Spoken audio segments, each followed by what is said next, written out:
Ani, bonjour, Tanzi Sega, welcome everyone. My name is Nochmoen Mushkogiashk, better known as Philip Cote III. I belong to the Underwater Panther clan, and I'm also a band member of Moose Deer Point First Nations.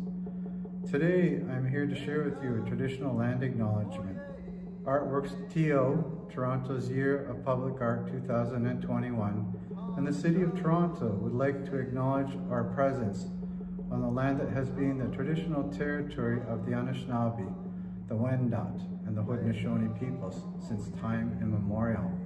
And in 1805, with the signing of the Toronto Purchase, is now the treaty lands of the Mississaugas of the Credit. As we reach back to those first Torontonians, we remember our Mother Earth through the 7 grandfather teachings: wisdom, bravery, respect, honesty, truth, humility, and love. The stories of each of these nations endure and continue to guide our thoughts and actions on this land. And as we acknowledge our Mother Earth, we acknowledge the medicine wheel and its teachings. We recognize the 4 directions: north, south, east, and west, and the 4 seasons: spring, summer, fall, and winter. It is these 4 seasons that represent the circle of life. Nindanoe Maganidak, which means all my relations, which means we are all related. Aho, miigwech matakriasan. Hey y'all, oh yeah.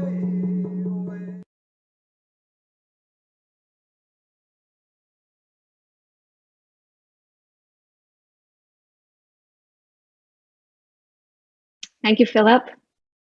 We are honored to work and meet on this land today. Welcome to ArtworxTO Out of the Vaults Masterclass on Collections Management. My name is Jen Goodwin, and I'm on the programming team at ArtworxTO.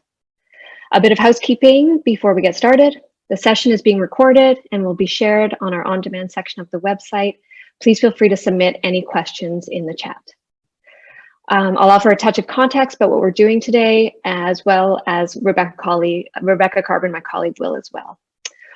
ArtworxTO, also known as the Year of Public Art, launches a 10-year public art strategy focused on 3 key pillars: creativity, community, and everywhere. Pulling together key City of Toronto divisions such as city planning with the Percent for Public Art program, transportation with Street Art Toronto, economic development and culture with public art monuments and city cultural events. The goal is to create a one-stop public art experience for Torontonians and visitors. ArtworxTO has the opportunity to launch this long-term strategy, putting some guiding principles into play and activating the strategies throughout the first year. ArtworxTO has been established to celebrate Toronto's exceptional public art collections and the artists behind them.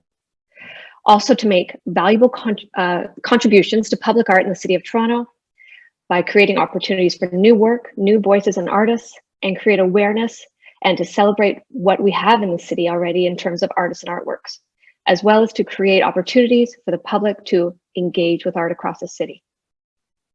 Knowing that art, culture, and creativity are key components to community building and the makeup of a great city, ArtworxTO seeks to expand and develop ideas around how, when, and where we see public art in the city, encompassing permanent and temporary art, street art and murals, live art and performance, and more.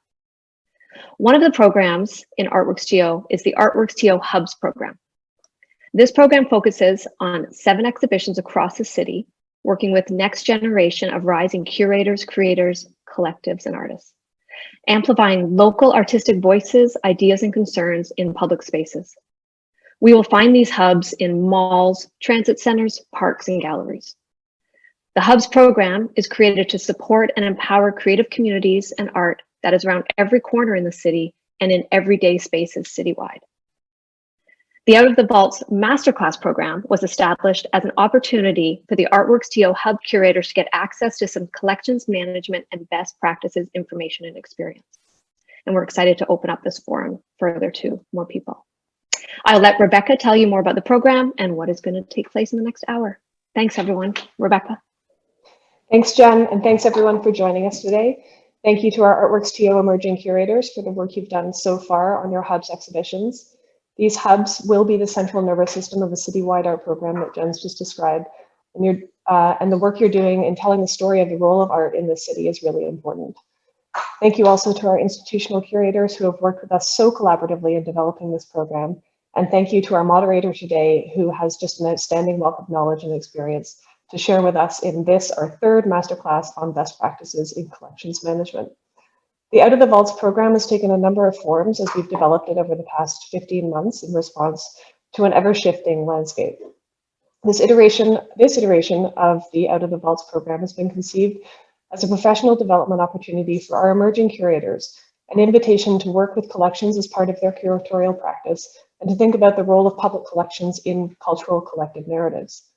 In Masterclass number 1, our emerging curators shared their exhibition proposals with our institutional curators, and we had some good dialogue about curatorial intent and the possibilities for borrowing and incorporating work from these collections into the ArtworxTO exhibitions. For Masterclass 2, we all had the opportunity to view a recorded tour of each of the City of Toronto Art Collection and the Canada Council Art Bank, and discuss collecting mandates and methodologies with some lively discussion around building, maintaining, and sharing collections. And today, Masterclass 3, we're so honored to have Jason Lujan lead a conversation between curators really diving into collection management and central issues such as acquisition strategies, loans, digital versus physical works, insurance, agreements and contracts, storage, conservation and risk management, collections management systems, appraisals, interpretation, and deaccessioning. The conversation will be framed by anecdotal accounts and very practical expressions of experiences touching on these areas, and we have a wealth of experience here on our panel to draw on today. So before I hand this over to Jason, I'd like to introduce our panelists and moderator. I'll start with our panelists. Neil Brochu is Acting Chief Curator at City of Toronto. Neil Brochu is the curator of the City of Toronto Art Collection, a collection which began in the 1850s and has grown to include over 3,000 artworks, many displayed in public buildings across the city. He holds a Bachelor of Fine Art from the University of Guelph and a Master of Museum Studies from the University of Toronto. Neil is a keen student of local history, material culture, and fine art, and has worked with the city's art and artifact collections since 2004. During that time, he has steered numerous curatorial projects at the city's history museums, including historic site restorations and exhibits at the Market Gallery. Most recently, Toronto Through the Eyes of Women Artists, a show drawn from the city's collection focusing on views of Toronto by women artists. He is currently working on an exhibition to commemorate the 60th anniversary of Toronto Outdoor Art Fair and the various purchase awards that the city has sponsored over the years. The show will draw from the city's collection and highlight 60 acquisitions made from that fair. I'd like to also introduce the Art Bank team. Amy Jenkins is the head of Art Bank. Amy's been working at the Canada Council Art Bank since 2001.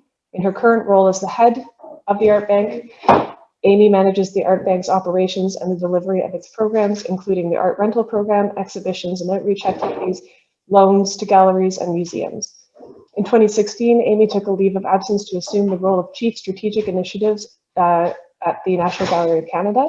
She successfully delivered the gallery's 2017 initiatives, including the renewed Canadian and Indigenous galleries, the Venice Biennial, including the Jeffrey Farmer work, and the initial presentation of the Sobey Art Award under the gallery's leadership. We've had some interesting conversation about that so far.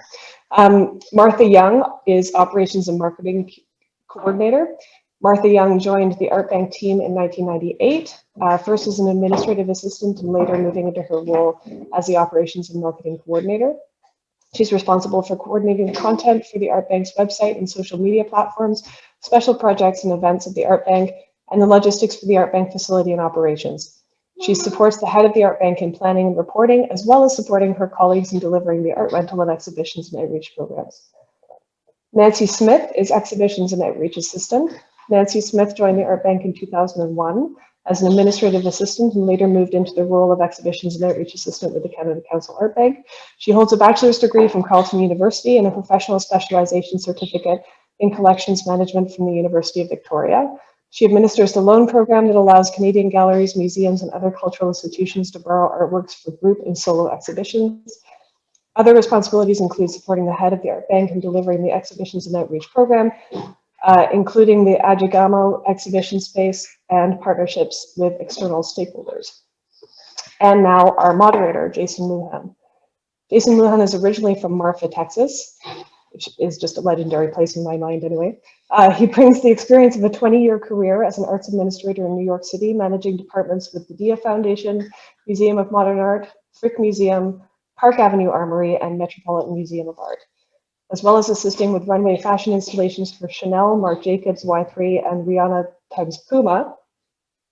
He has contributed to, planned, constructed, and managed productions and exhibitions by Ryoji Ikeda, Royal Shakespeare Company, Tom Sachs, Merce Cunningham, Janet Cardiff, Anne Hamilton, Paul McCarthy, Marina Abramovich, Douglas Gordon, Martin Creed, Terrence Simon, Herzog and de Meuron, Ai Weiwei, the Met's Costume Institute Ball, Heavenly Bodies Fashion and the Catholic Church, Art of Native America, the Charles and Valerie Dyker Collection, and others.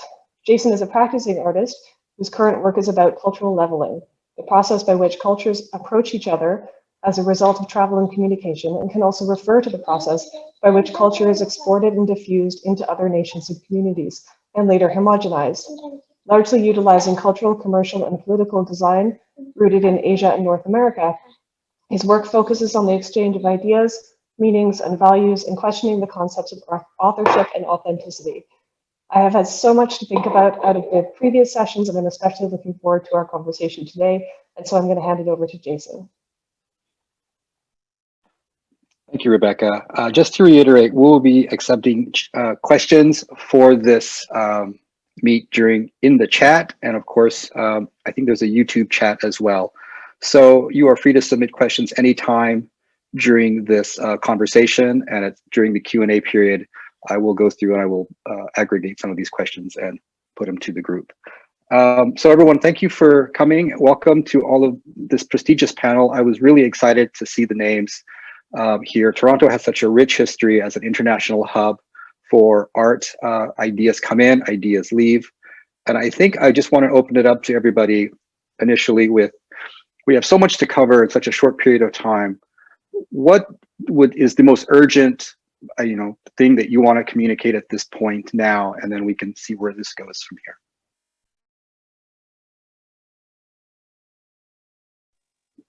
And anyone can just reach in.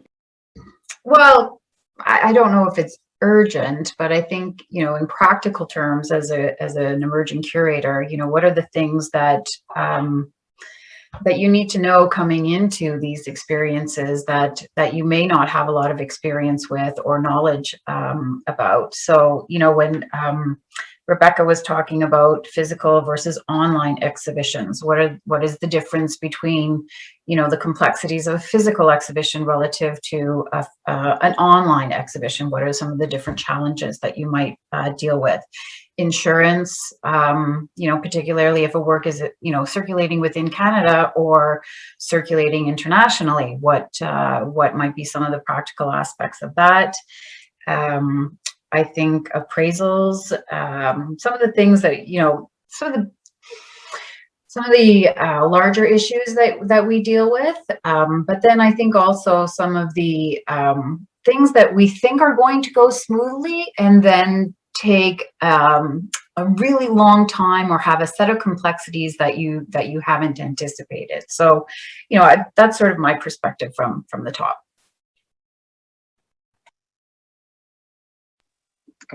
Neil? I guess for me, the thing that's always kind of top of mind for me, at least in terms of the terrain that I'm working in, is that there's always, a set of policies, a set of professional best practices, a set of procedures that exist.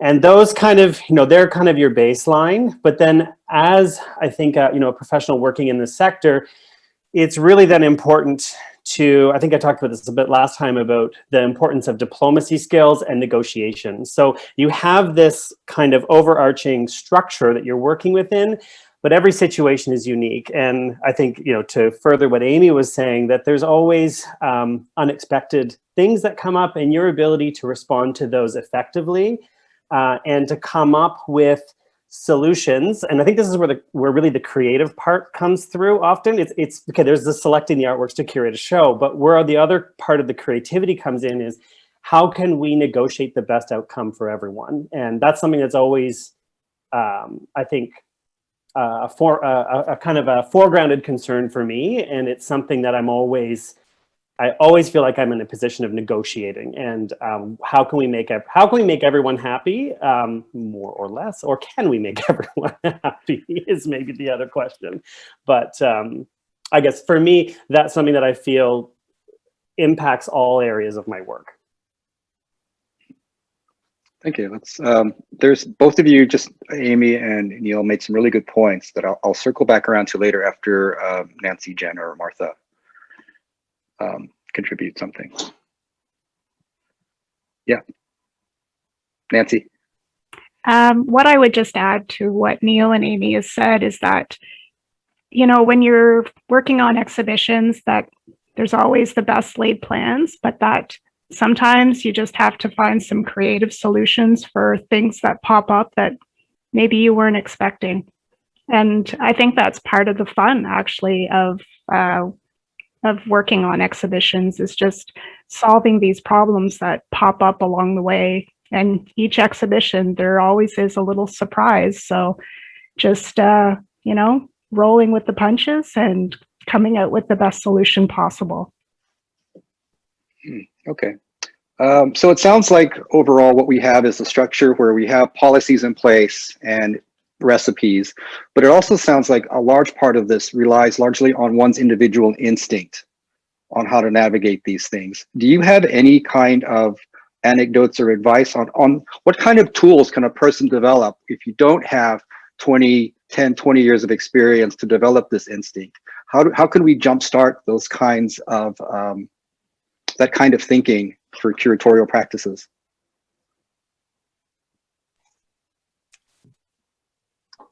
Amy and then Martha. Oh, sorry, Amy. Go ahead, Whoever Martha. wants to go first. Go ahead, Martha. Yeah. Something that we've been doing is we've been working a lot with partners and laying out the groundwork before we begin a project is usually the best laid plan. So talking about the scope of the work, who's taking responsibility, what is our budget, laying all of that out, what is our timelines, what are the expectations for each group. So that has helped a lot over our experience. Amy? Yeah, thank you. You know, I come from a more of an exhibition management background. I spent some time at the National Gallery before I came to the Canada Council, managing the permanent collection. And so I wouldn't say it's really from a curatorial perspective, but I did work very closely with curators while I was there. And I've worked very closely with curators for the Adjagamo exhibition. But I really think that you need to sort of get out in front of anything that you think is going to go off the rails before it goes off the rails too far. So if you sense that something might not be going the way that you think it should, you need to sort of address that right away. And you know, consulting with the artist, consulting with the curator, consulting with the project team, making sure that you've got an agreed upon solution so that you can, you know, take things forward. Sometimes if you wait too long, it can just, it can cause so many other issues. So I think intuition is a good thing. I've always sort of dealt with my intuition. If I think that, I think we need to pay attention to this, you know, and always be present with your curators, with your artists, and engage in those discussions as the project unfolds. I think that's very important. At what point do you want to rope in the project sponsor, though? Because most of the solutions that are being presented here tend to involve more lateral moves. So at what, like, any of you have like an anecdote where you've had to bring in someone from above, the sponsor or the donor or anything like that? Mm-hmm. And how did you solve, you know, because those expectations are generally the ones that are having to be met in tandem with one's own curatorial or project expectations. So in terms of problem solving, yeah, I'm eager to hear. I do have one example that we talked a little bit about yesterday.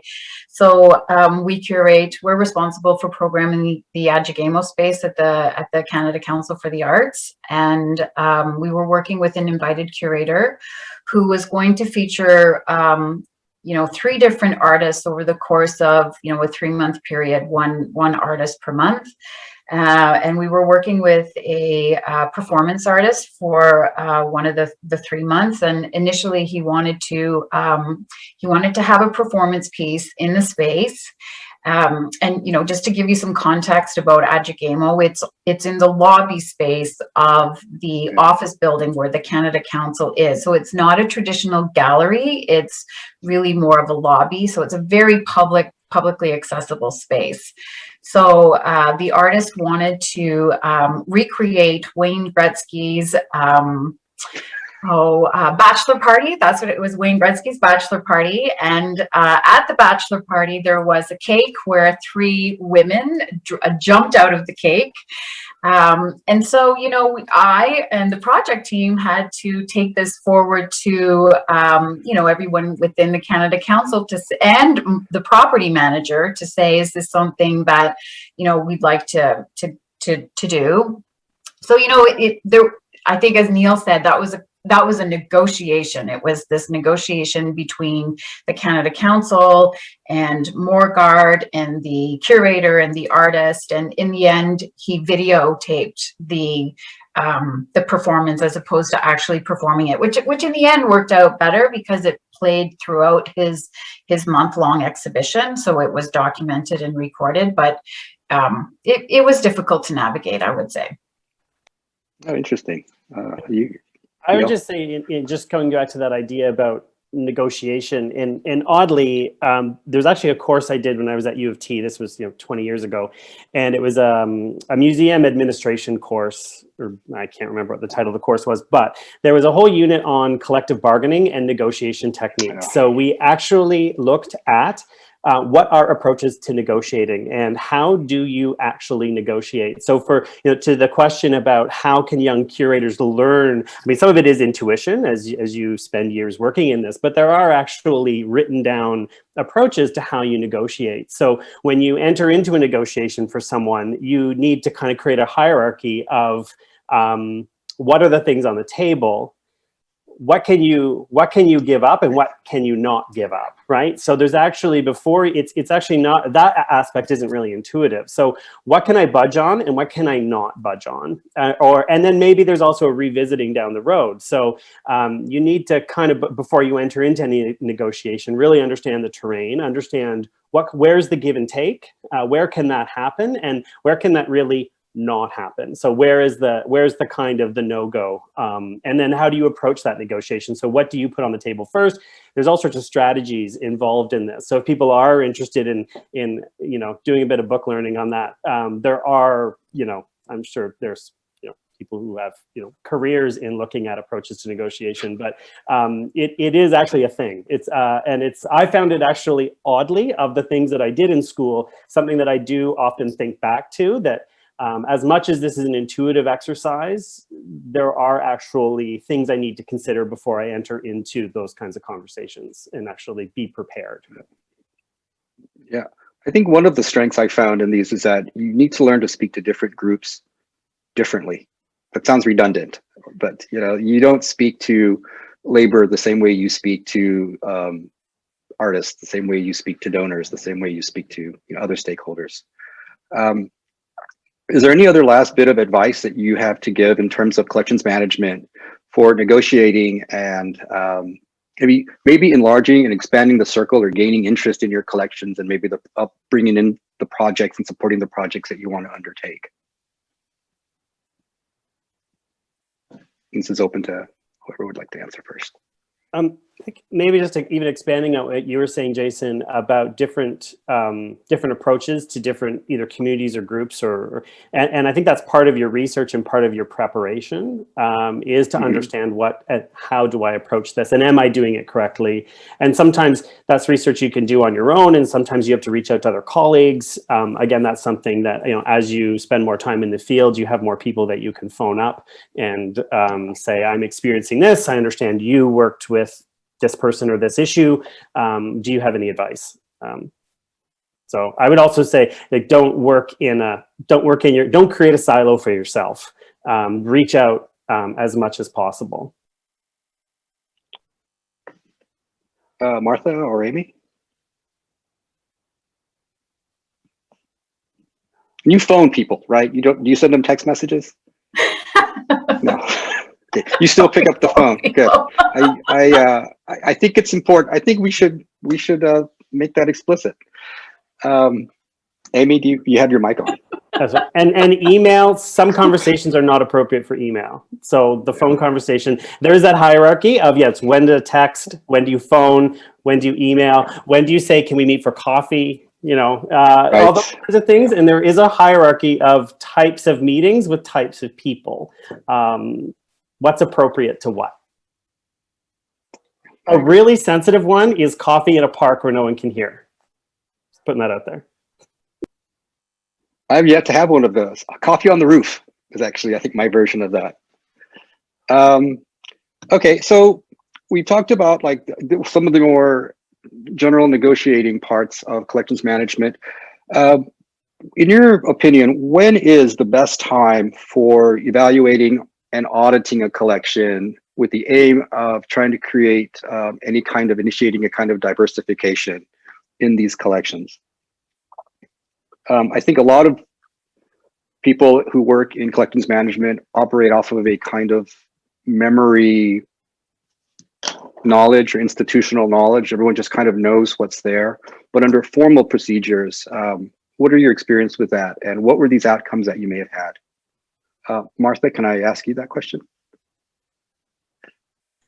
Well, we have in the past looked at gaps in the collection where we don't have representation. And we have in the past been able to negotiate special acquisition of works by artists. So we've done a special acquisition of works by Indigenous artists. I think it was in 2003. And that was in collaboration with other divisions of the Canada Council. So it was very well met. And I think our collection now has about 5% of the collection is by Indigenous artists. So it helped fill that gap. And those works are all out. What was the nuts and bolts undertaking of that? Like, what was the nuts and bolts of that? Like, you know, someone has an idea, but then it has to lead to the result. Exactly. So we worked with, at that time, I believe it was called the Equity Coordinator for the Canada Council for the Arts, to put a proposal through to the Canada Council to ask for those funds. We did have some funds from our own budget because the Art Bank is a cost recovery organization, and then they had matching funds. And in the end, we actually ended up having a special exhibition at the Canadian Embassy in Washington, and with a moderated panel, and 9 of the artists came and attended and were able to speak and to see their works up in Washington. So it was a beautifully celebrated event, and I think a good example of something that we've been able to do in the past. Thank you. Anyone else? For the city's collection, we have obviously, you know, policies, and we also have work plans. So our work plans outline our current, I'm part of a division called Museum and Heritage Services, and we have a work plan that outlines certain priorities around working to increase diversity, to work within an inclusive and anti-oppressive lens, and those kinds of work plans flow down into actual deliverables. So one of the things that I've been looking at is how do we have what's called an acquisition approval form. So if I want to make a new acquisition, it always has a justification. It's always had a justification. So why do you want to acquire this work, and how does it respond to the mandate? The thing that I've also added in recently was, what is the equity statement? Is there an equity statement to be made around this acquisition? So that's something that's kind of then also gets embedded into how are you actually, if you know that as a course of over the course of an acquisition, you're going to have to respond to that statement. It's something, or you're going to have to draft that statement. It's something you need to be thinking about because you need to include it. So, right. Amy? Yeah, I might also respond to that. You know, the Art Bank has had a very interesting and rich history over the last 50 years. And, you know, initially it was set up to really develop the Canadian art market, but certainly our priorities have shifted quite a bit since the early days. And I will say that we're working on a collection management policy. We have had operating guidelines up until this point, but we actually have never published or produced a comprehensive collection management policy. So that is something that I've been working on for the last couple of years. And I know it takes forever. That's the other thing. It takes a very long time to advance these policy documents. But really what we're looking at is how do we continue to make the art bank collection relevant? We have actually not done an open call for purchases since 2011. And as a result, we haven't done an open call. We've done some small purchases, some very targeted purchases with very, you know, specific intents, but you know, we're not talking about hundreds of artworks in the last 10 years. So, you know, looking at how we can, you know, slightly modify the direction of the art bank so that we can continue to ensure that we can make purchases and that the purchases are relevant and support equity and inclusive. Our new strategic plan at the council has just been launched. And so, you know, it's about access, it's about equity, diversity, inclusivity. So I think we'll see a real shift in the art bank, the way the art bank collects in the next couple of years. And of course, that then becomes, you know, we do have an art rental program, but with exhibitions and outreach, these are the works that we, you know, use, that we offer to curators to activate the collection and create exhibitions that travel, you know, nationally, internationally, that go onto online platforms. So in order to, you know, engage in really current discussions, it's really important for us to keep investing in new pieces and new artists. Right. So it sounds like everyone here is geared, and value acquisitions is the end game here to get things and diversify one's collection. But, and I'll just be direct about this question, I guess, is what is the approach and the mechanism used to engage and try to diversify? Some of the criticisms of collections are that they go through the usual channels that, what's the word, that kind of rarefies, you know, a very standard gallery driven channel or online channel as opposed to real community engagement or outreach. So could you talk about any kind of outreach strategies to get away from that 2%, you know, signal to the noise ratio in order to do more, to better your research in engaging these communities or artists or artist types or artworks or art styles? Well, I would say for the art bank, you know, we really do depend on our peer assessors that we engage for purchases for the collection. We usually solicit 5 to 6 peer assessors for the committee, and from all areas of the country with different levels of expertise.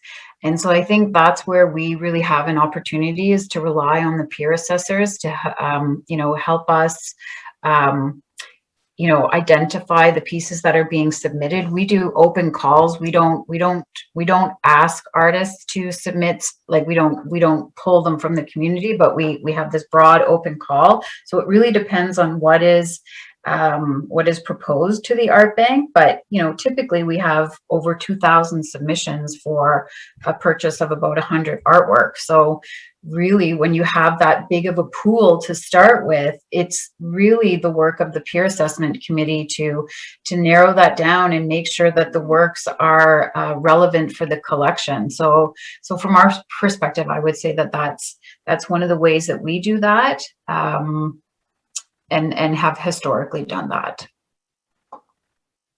Anyone else? I've often found that collections are informed by sponsors or boards, and that's why I was asking the question about outreach. Now, Martha, you're shaking your head. What do you want to say? I don't think that we have had that problem with the art bank because of the peer assessment process. Okay. Yeah, and the city's collection, our acquisitions budget is it's $10,000 a year. So, you know, and we don't have a board, and we don't we don't look to sponsors for that type of thing. So we're kind of insulated from that being very government. So I have to look at other places. What does become challenging is that the collection does tend to grow through donations. So people who approach the city with work to donate, people tend to donate work often when they're at the end of living at a certain kind of scale, and they're downsizing to say a condo, and they have artworks they've collected, and they have no longer the space for them. So you're often, in my case, I'm often reviewing collections and artworks that were collected 30 years ago. So they may not be responding to current trends and issues. So it's a real challenge for me to figure out how I can fund even something in that 2%, even a work that I really do want to acquire, I think does respond, is about the city, would enrich the collection. It's difficult often for me to even get the funds together, but something I'm committed to doing. Right, that makes sense. It's really interesting because the questions are coming in and we're nearing our Q&A period. But I kind of want to jump ahead to one of these questions, which is the triage selection process seems to be of interest, where they're following up on the things that we just talked about, where the outreach, how do you deal if you have artwork or you're interested in an artist, for example, who is Indigenous or comes from a community that is not in the mainstream sphere of where it's easy just to email somebody. How do you negotiate working with that or collecting something from that artist? But also, what do you do when you are approached with something that isn't going to work for your collection? What is your strategy for dealing with, maybe you don't, what is this? Is there an instance where your organization has been offered a work that you don't want to present it? Or what would have to change for you to want to accept something? And conversely, what happens when you want to get something, but they don't necessarily want to give it up just yet? How do you get it?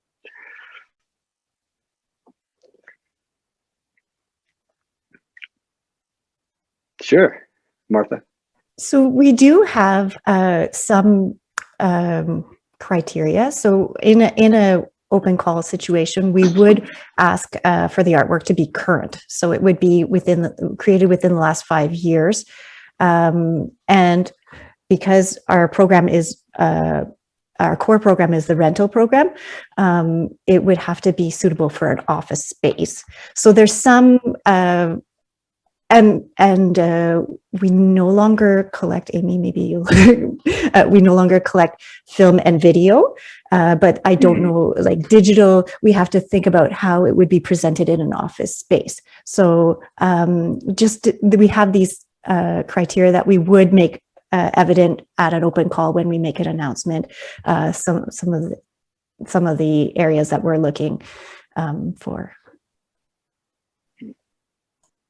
I would just add to Martha's response that the Art Bank's mandate has shifted over the years. When it was first started in the 1970s, the peer assessors, they purchased Canadian artwork, but that's been refined in the last 20 years or so that it now needs to be suitable for an office environment. So, we invite artists to make a submission when we are doing an open call to submit artworks, as Martha says, that are suitable for an office environment, that they've been created within the last 5 years, and that the artist is still living. Oh, okay. Yeah. Still living. One of the things that's pretty standard practice, at least when you're sort of triaging donations or proposals, is that if something comes across your desk and you have, for your criteria, you've decided to decline it, you usually tell either the donor or the artist other places they might go. It's a fairly standard thing to say, although I'm not interested in it, or I'm not able to accept this right now, here are some other places you might approach. That's a pretty standard part of a response. I think from my perspective also, I love receiving an acquisition proposal from an artist I don't know and I'm not familiar with.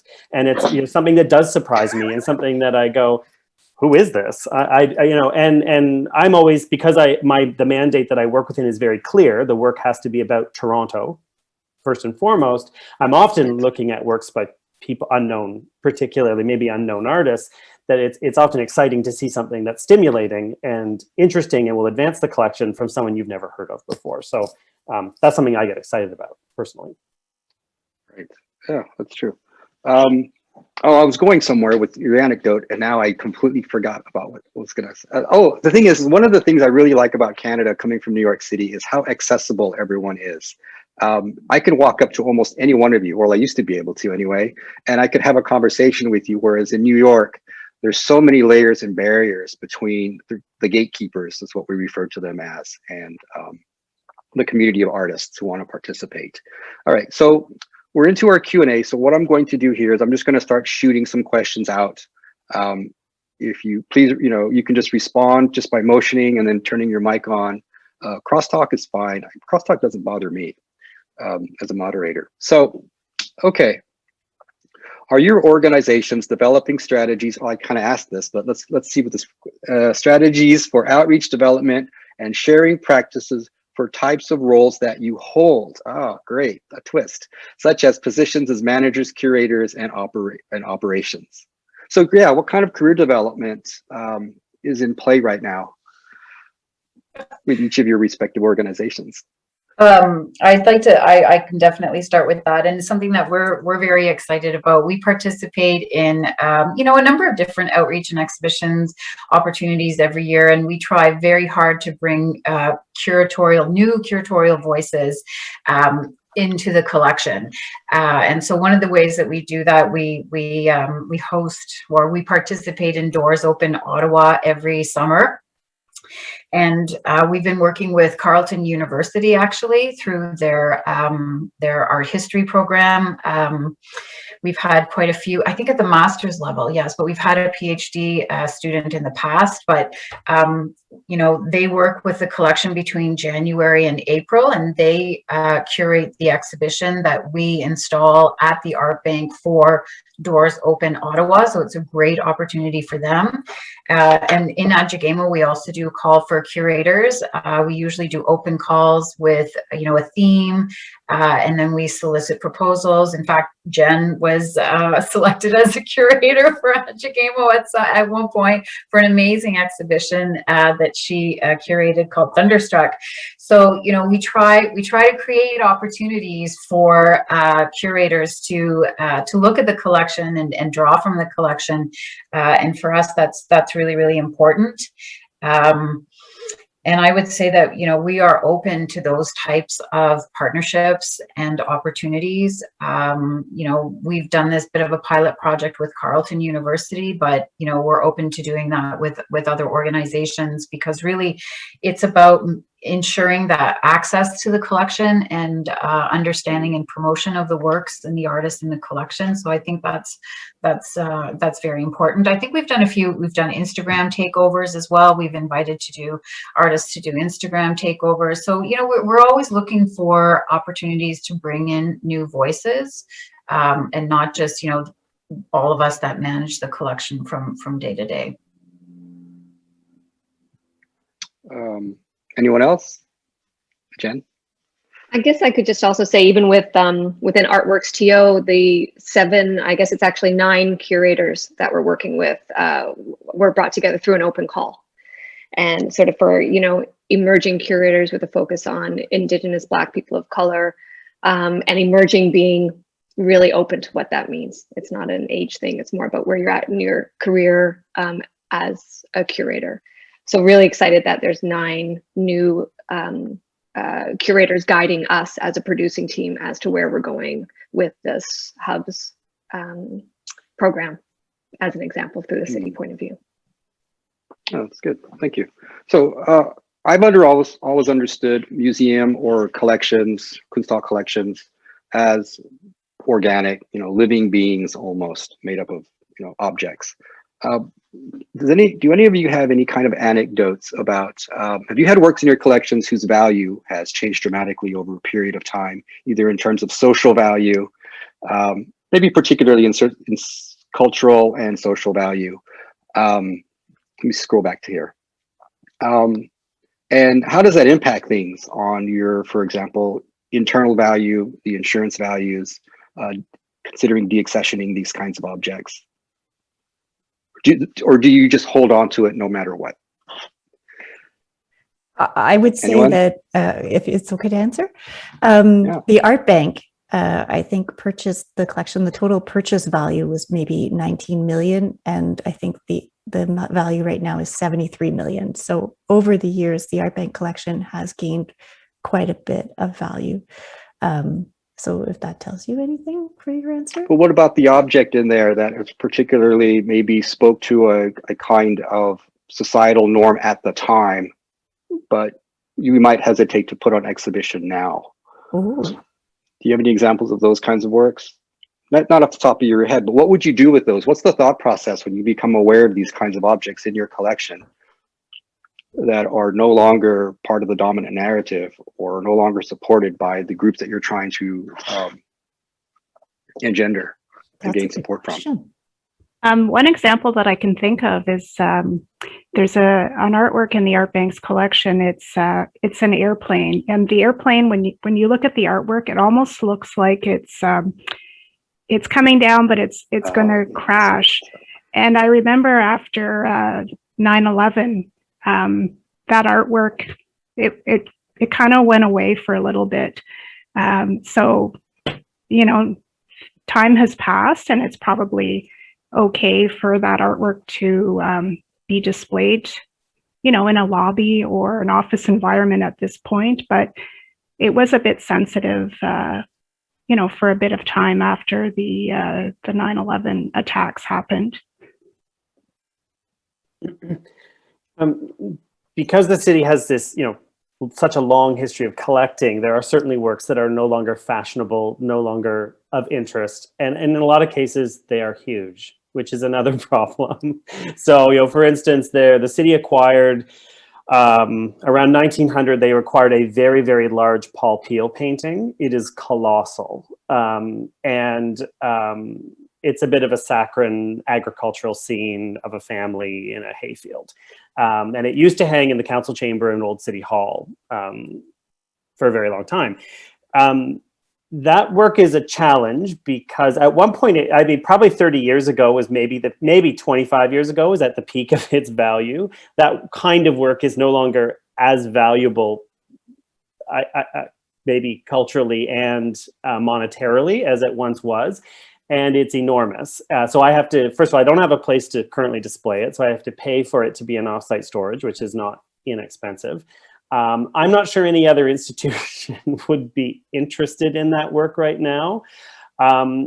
So how I kind of view that and I don't think there's an appetite on the part of the city to deaccession those kinds of work. So I kind of tend to look at the collection as a bit of an anthropological assemblage, like rather than some of these other things. I look at it as this does track certain kinds of trends and themes that people have been interested in over time. We may not be interested in them now, but they may circle back.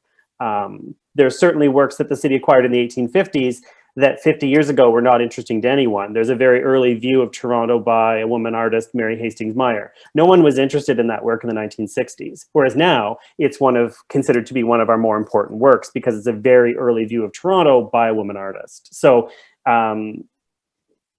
I'm kind of always a little reluctant to say, okay, we should get rid of this because it's not fashionable right now, because there are these cycles and you can't always anticipate what they're going to be. Right. And one can also say there's probably also a kind of cultural erasure that can happen. There's whitewashing culture happens just simply by getting rid of works or pushing them under the carpet and pretending they didn't happen. All right. Great. So a couple of questions are circling back around to the concept of collections, evolution of collections in the face of virtual spaces and technology impacting collections. Do you anticipate technology impacting your collections mandates, collection practices, or interpretive capabilities? And what steps are you taking? Anybody? Well, I think there's two ways that we could answer that. Like there's the shift within artistic practice of digital work. Is that sort of the question, or is it more that Right, how do so you make them material. accessible? Well, so I think Martha had mentioned that, for example, your institution no longer is taking video and film. So it's focusing mostly on objects, but as trends will continue and artists now have more materials, media available to them than ever before, you're going to continue to see large volumes of art being made digitally in one form or another. And it's unavoidable, right? So do you see yourselves, like, what are your thoughts on this in terms of integrating these kinds of works, or circling back around in your own collection to look at this again in maybe 10 years, 5 years, 2 years? Well, I think the challenge for the art bank is that, you know, the art rental program drives a lot of what we collect. You know, we don't typically collect for exhibition and outreach purposes. We collect for art rental, and then we use those pieces for exhibition and outreach activity. And so, you know, we are always looking at how do we ensure that these pieces, once they're acquired, are out. And, you know, the challenge is, do clients per se have the ability to manage a work? And, you know, it can be very simple from plugging it into the wall and then, you know, that's fine. But as technology changes, what do we as a collection have to do to ensure that the viability, the long-term viability of the work, but then also, you know, is there really a demand for that within our client base? And if there is, I mean, of course, we're interested in new technology and what's happening, but I think there's a practical aspect that we always have to take into consideration. And I think that, you know, we're very different from a typical museum or gallery in that way.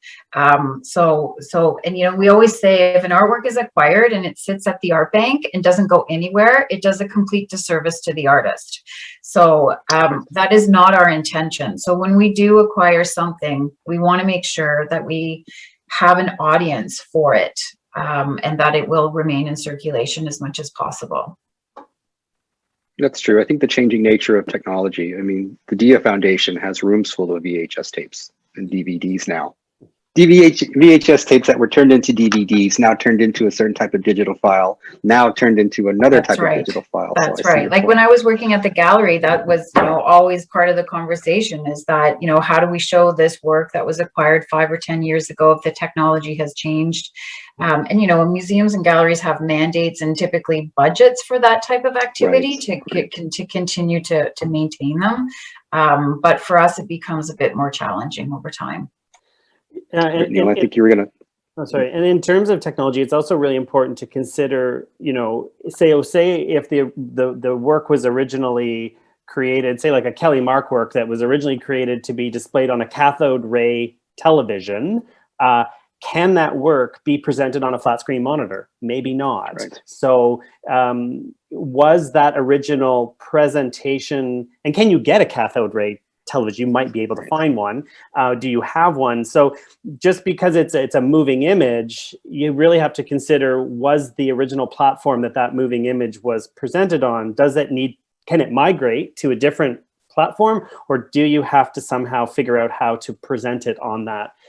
So there's lots of things to consider. And I know some institutions will put a caveat in or have an agreement with the artist around what the institution can do in terms of migrating that work to a different platform. So that's a consideration, but there are a lot of considerations that are quite specific and unique to collecting time-based media that don't apply necessarily to other things. So for those of us who work in a very traditional kind of loan program, like the City of Toronto's art loan program is probably not in a lot of ways similar to Art Bank. There are some practical challenges there that are really unsexy. Okay, we have a few minutes left, and I wanted to ask a question about provenance and what role provenance plays in the value of the artworks and the assessment of the artworks, and also in the desire for your institutions to collect the artworks. And then what happens if provenance changes over time? Do you have any anecdotes where you had something that you were really interested in? There was a lot of maybe buzz around it, and then at some point, either that artist may have done something, or you found out that the provenance was wrong or incorrect, or and then you had to shift gears for this work. Well, at the art bank, we typically don't run into too many of those issues because we typically buy directly from the artist or their dealer, and we don't buy from the secondary market. So we typically don't have too many challenges. But I will say, you know, we have looked very carefully at the Norval Morisot paintings in our collection because there are, you know, as we know, there's a lot of forgeries in circulation, and I know there's a research project going on now through Carleton to really to try to you know, identify the authentic from the forgeries. So I would say that that's probably one case where we've had to really have a very close look at the works in our collection to ensure that they're not forgeries. And what would happen to that forgery if it was found out? I don't want to speculate. I hope you don't have a forgery, but what happens to, like, the Smithsonian has an entire vault where they continue to hold all their forgeries. They don't destroy them or put them out. I can't say with any real with any real conviction because it hasn't happened to us yet. But you know, I think we would look at if it were deemed a forgery, we may deaccession it from our collection actually. But you know, we've never dealt with it, so I'm not sure how we would approach it. But certainly, I can't imagine that we would keep it in active circulation if we realized it was a forgery. Oh, okay, interesting. I would think Anyone so. else? Yeah, you could just label it as from the school of yes. You know, provenance is important. The Norval Morisots that we have in the collection were bought almost directly from the artist. They were commissioned by the city directly. So we have of course we keep all the documentation around that. So those ones are ones that are part of that research project because their provenance is pretty intact. We don't tend to run into a lot of those kinds of issues because often the city acquired the work when it was relatively new, often from the artist directly or the artist's estate. There's is a long tradition of that. And because we don't have a massive acquisitions budget, we're not bringing in large quantities of work, there is often enough time to approach and work with artists directly. So there is a long history of that. But there was also a question about something about what do you do with an artwork if there has been information has come forward about the artist that is, so that did happen to us recently. There were some artworks that were on public display in City Hall. The artist was involved in a somewhat public court case around some of their actions. So we actually did remove, it was actually fortunate. It was actually that room was being renovated, so the works had to come down anyway. So we took the works down, and frankly, I did leave them in storage until that case finished. The artist was acquitted. They weren't found guilty. So that was an issue. And I'm not sure. I was on the fence as to what I should do. If someone made the connection between the court case and the artwork on the wall, I might have waited till someone approached me about it. Yeah, that was a complicated one. It was fortunate that something else, a renovation, intervened, but it was something that I was aware of. So I think scandal and controversy is probably the right note to end this Q&A session. And so with this, Jen, I'll throw back to you, please.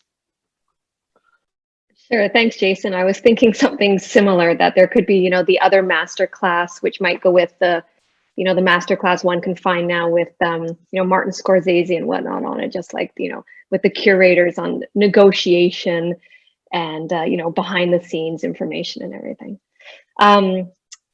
Big thank you to everyone. You've left us with a lot to think about. Curatorial agility and responsiveness, tools, negotiations, language, outreach and engagement. The the diversifying of collections, value, trends, mandates. And I'm excited to see, in particular with our 9 curators, how this conversation weaves its way into their, not only their exhibitions, but hopefully their careers, and also how the conversations around collections will continue to be adaptive and responsive. And so thank you so much, Jason, for guiding us through this great conversation. Thank you to Amy, Martha, Nancy, and Neil, and just the Art Bank and City of Toronto collections for your generous participation in this whole program. Thanks to everyone for your questions and interest in joining us. To find out more, you can go to artworxto.ca, artworks with an X, and the website is in development. You'll see a lot more in September when we launch. So until then, take good care, everyone. And thank you also, Rebecca. Thank you, team. Take care, everyone.